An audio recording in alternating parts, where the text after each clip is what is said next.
In 1963, a girl became the vessel for the media to critique changing social norms, set against the backdrop of public scandal and Cold War spying. Her life was positioned as it pertained to the wicked warden victim Profumo, and was the experiment of celebrity media. The girl in the centre was Keeler.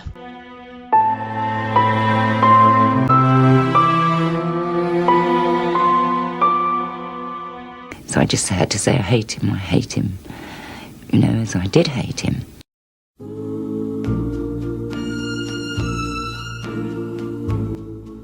Keeler was born in 1942 in Uxbridge, West London, and was raised by her mother and stepfather after her father abandoned the family.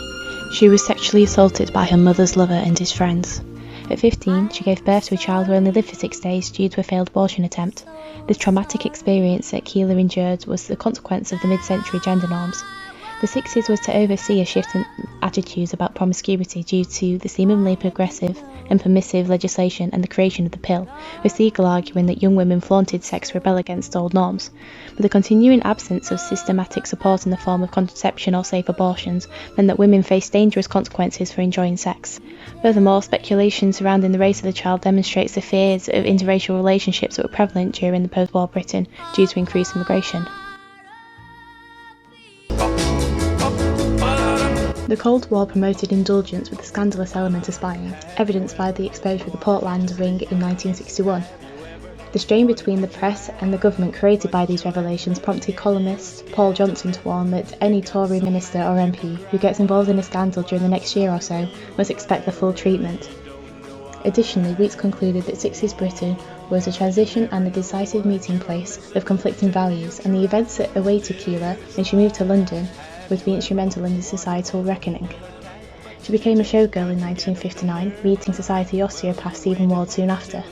Ward introduced her to many important people, including Soviet GRU officer Yevgeny Ivanov and Secretary of War John Profumo, whom she had an affair with during the summer of 1961. The affair became public knowledge in 1963, after the jealous outbursts of Lucky Gordon and Johnny Edgecombe, as the latter fired 5 shots in Ward's residence where Keeler was staying. This young girl was now thrust into the centre of public life.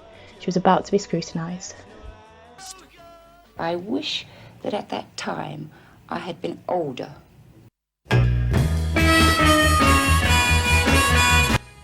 The affair was unprecedented in exposing the sexual dealings of an MP, and the papers were careful to avoid slander when discussing Profumo, who was initially protected by party loyalty and then framed as an unfortunate casualty of the morally bankrupt Ward and the opportunistic femme fatale Keeler. This article from the Daily Mirror subtly blames Keeler as the one who started the affair, almost implying that no man would say no to the notion of sleeping with a model. This article was written after Keeler's conviction, and the word choices prophesise the contrasting trajectories of these characters. Profumo was brought down as Keeler's notoriety rose, but Profumo is at his lowest, ready for a redemption, whilst Keeler was cut off from the world with a criminal conviction. She was the face of modern immorality and is presented as a one-dimensional symptom of a decline in morals. The papers mask their intrigue of the salacious nature of Keeler's life by judging her. As Bingham notes, there was a thin veneer of morality coating the articles in an attempt to make them acceptable in a family newspaper. Significantly, those men who were the loudest in condemning her, being a judge or a newspaper editor, stem from the same white middle-class background, and this was their opportunity to give their verdict on changing morality, but their rulings were not universal. Notable examples from this era, like that of the trial surrounding Lady Chatterley's lover, demonstrates that authoritative voices did not necessarily match wider opinion. Furthermore, the Arne Jacobson chair, used in the scandalous photo shoot intended to start Keeler's film career, sold out, highlighting her influence, and the photo remained an iconic and nostalgic symbol of the 60s. Clearly, she was widely condemned, evidenced by men throwing eggs at her and receiving a storm of boos, but the Profumo affair was instrumental in the narrative of changing social morality, so some people must have resonated with her or be influenced by her life, seemingly not dictated by gender norms.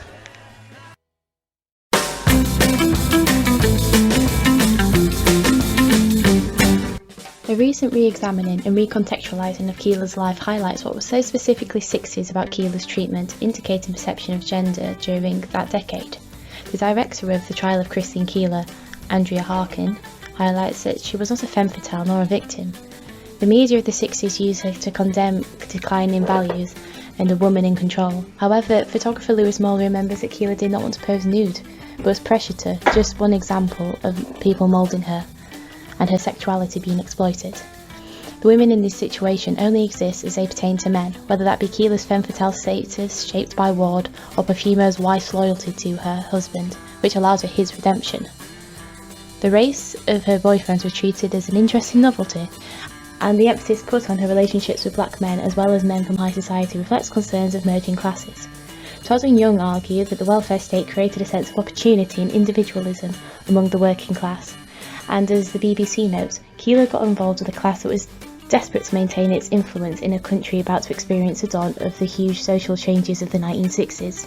Lord Denning's report questions Keeler's character based on her taking advantage and profiting off the new celebrity culture, but never acknowledges why someone from her background would need to focus on money. The Profumo affair was the story of the day, but little time was dedicated to Keeler as a human being, damaged by trauma and resilient to pain. Instead, she was used for titillation and reiteration of British morals.